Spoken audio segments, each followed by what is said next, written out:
This vlog is pretty much going to be about the latest episode of Doctor Who, the series so far as a whole, and what I think of it. So basically what I'm saying is, spoilers, the major sort of elephant in the room with this episode, that is the Statue of Liberty. It kind of really made no sense. I understand the reason why they actually put it in, because of fan request. There's lots of memes on the internet about the Statue of Liberty being an angel, which are rather amusing. Stephen Moffat has obviously seen these and thought, this is a good idea. And it sounds like a good idea. It sounds like a good idea on paper, but not so much in its execution. The problem with the Statue of Liberty being an angel is it couldn't possibly move. This is the busiest city in the world. Surely someone at some point of every second of every day is looking at that statue. So that doesn't really make sense. So now that's out of the way, we'll say this episode has a lot of wibbly-wobbly, timey-wimey stuff in it, which is a good thing when we're talking about Doctor Who. It's a show about time travel, and I like it when they actually use time travel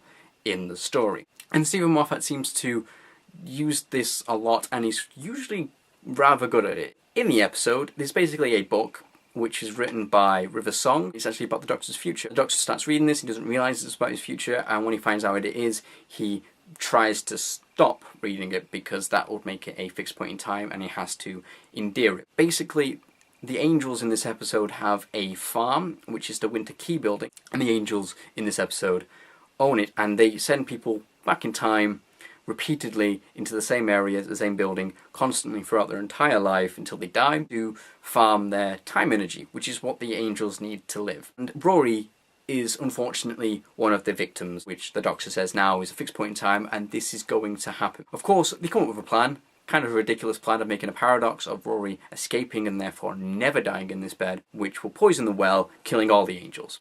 Basically, Rory and Amy are on top of a building, and they feel that the only way out is to jump off and commit suicide. At least Rory, anyway. It's true, because when you think about it, Rory will jump off this building, he will die there, therefore he won't die in the bed, which will stop everything and cause the paradox, killing all the angels. But the key part of this episode was a fixed point in time. Rory has to be taken by the angels. So in the end, after you think the day is saved, the angels still take Rory.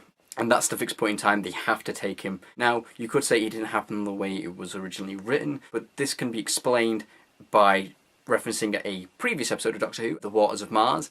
The Doctor saves the commander and the crew of that space station, and when she finds out about this, and she finds out she's supposed to have died, she commits suicide, and then the universe fixes itself. Which basically means the universe is taking something which should have happened and making it go on to its actual course, even if it's not exactly like the way it should have happened. There's another chapter in the book that the Doctor reads, and that is Amy's last goodbye.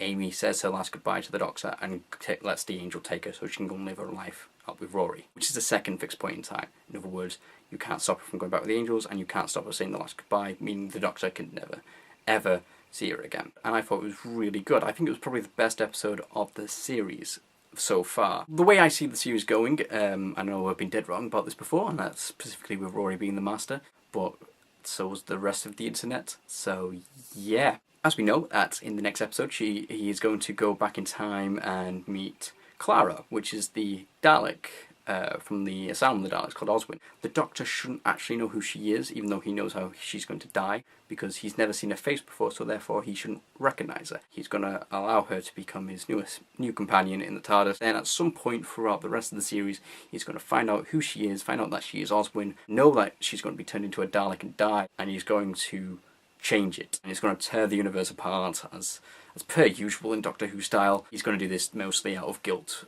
because of what happened to previous companions in this specific series, The Ponds. But anyway, that's what I think of the series so far, and I'm just quite sad that it's not on this Saturday. So with that all said, tell me what you thought of the episode, tell me what you think of the series. If you've not watched me draw Amy Pond, I suggest that you should go and click on the link in the description and go and watch that video, because I would like you to see it. Goodbye!